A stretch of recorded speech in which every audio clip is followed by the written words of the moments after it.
ഓം കൃഷ്ണ കൃഷ്ണ മുകുന്ദ ജനാർദ്ദന കൃഷ്ണ ഗോവിന്ദ നാരായണ ഹരി അച്യുതാനന്ദ ഗോവിന്ദ മാധവ സച്ചിദാനന്ദ നാരായണ ഹരി. ഓം ശ്രീ ഗുരുവായൂരപ്പ അഖില ഗുരു ഭഗവൻ നമസ്തേ. കൃഷ്ണായ ഗോവിന്ദായ ഹരയേ പരമാത്മനെ പ്രണതക്ലേശനാശായ ഗോവിന്ദായ നമോ നമഃ. നമസ്തേ. ആത്മപ്രകാശം ചൊരിയുന്ന നാരായണീയ പാരായണത്തിലേക്ക് ഭക്ത്യാദരങ്ങളോടെ എല്ലാവർക്കും സ്വാഗതം. നാരായണീയത്തിൽ ദശകം 5 വിരാട് പുരുഷോൽപത്തി, ശ്ലോകം 1-2.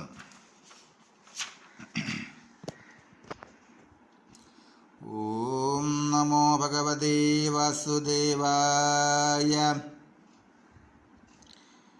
വ്യക്താവ്യക്തം ഇദം ന കിഞ്ചിദ അഭവത് പ്രാക് പ്രാകൃത പ്രക്ഷയേ മായായാം ഗുണസാമ്യരുദ്ധ വികൃതൗ ത്വയാഗതായാം ലയം നോ മൃത്യുശ്ച തദാമൃതം ച സമഭൂത്നാനോ ന രാത്രേ സ്ഥിതിഃ തത്രൈകസ്ത്വം അശിഷ്യധാഖില പരാനന്ദ പ്രകാശാത്മന.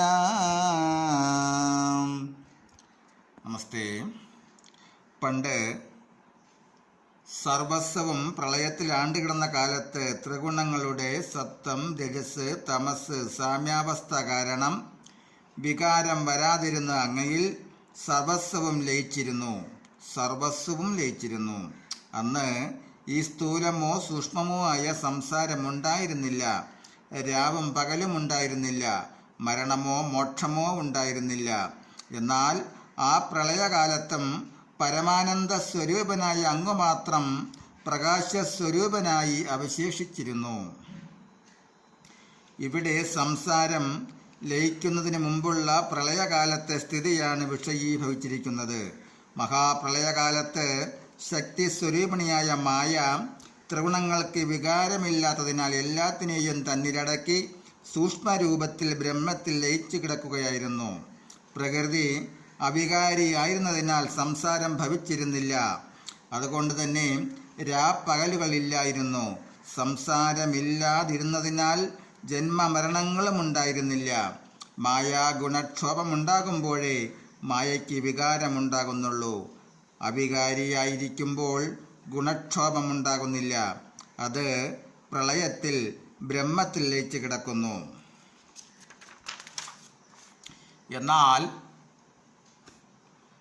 അക്കാലത്തും ബ്രഹ്മത്തിന് അറിവുണ്ടാകുന്നില്ല, നാശമുണ്ടാകുന്നില്ല. ബ്രഹ്മം മാത്രം യാതൊരു ച്യുതിയും കൂടാതെ പരമാനന്ദ സ്വരൂപനായി പ്രകാശസ്വരൂപനായി അവശേഷിക്കുന്നു. വിചാരമുണ്ടാകുമ്പോഴേ ത്രിഗുണ പ്രകൃതിക്ക് വികാരമുണ്ടാകുന്നുള്ളൂ. ത്രിഗുണങ്ങൾ തുല്യാവസ്ഥയിലായിരിക്കുമ്പോൾ സൂക്ഷ്മരൂപത്തിൽ നിർഗുണമായിരിക്കുന്നു.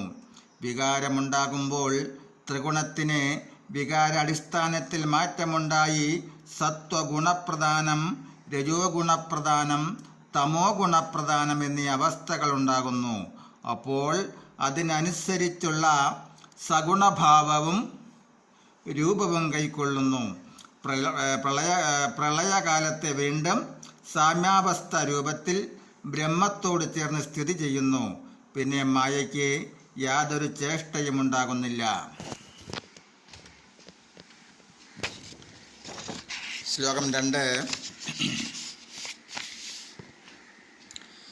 കാലകർമ്മ ഗുണാച്ച ജീവനിവക വിശ്വം ജകാര്യം വിഭൂ ചിത് ലീലാരതിം യേയുഷേതു യേ തദാ നിർലീനതാമായയോഃ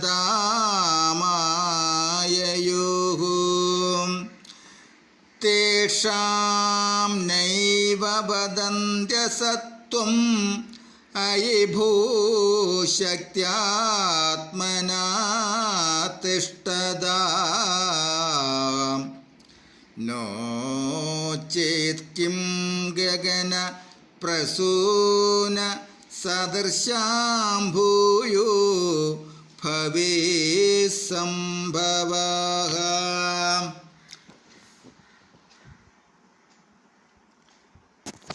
നമസ്തേ. ഇല്ലാത്തത് ഉണ്ടാകയില്ലല്ലോ, അതുകൊണ്ട് അതെല്ലാം അസത്വമാണെന്ന് അംഗീകരിക്കുന്നതെങ്ങനെ? വീണ്ടും അവ ഉണ്ടാകുന്നത് കൊണ്ട് അതെല്ലാം അങ്ങയിൽ ലയിച്ചിരിക്കുന്നു എന്ന് കരുതാം. അല്ലയോ വിഭോ ഗുരുവായൂരപ്പ,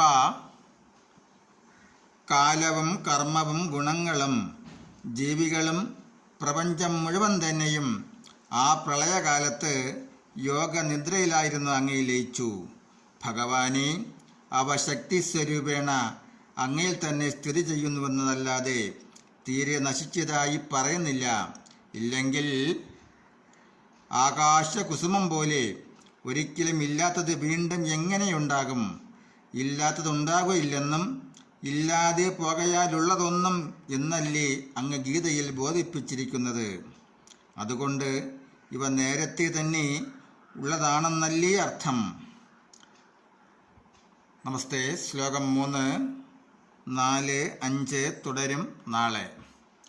ഹരേ രാമ ഹരേ രാമ രാമ രാമ ഹരേ ഹരേ ഹരേ കൃഷ്ണ ഹരേ കൃഷ്ണ കൃഷ്ണ കൃഷ്ണ ഹരേ ഹരേ.